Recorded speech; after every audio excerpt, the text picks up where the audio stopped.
Darling! Na'am, sweet! Gashi ya zo. Me wannan? Wannan maja kenan. Ban gane maja ba.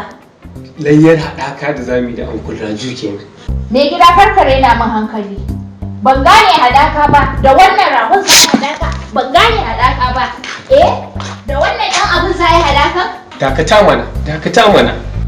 Kin san yau malaman makarantar firamare yau wata 4 muke fuskanta babu salari.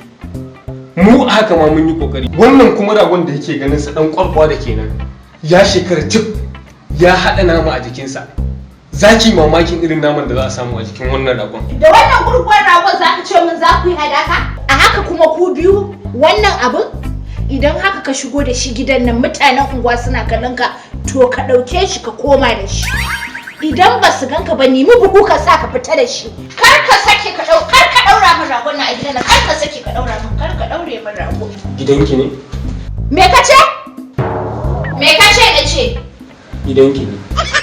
Oho. To fita da shi. Wuce ka fita da shi na ce. Fita. Ka fita da shi na ce, fita da shi.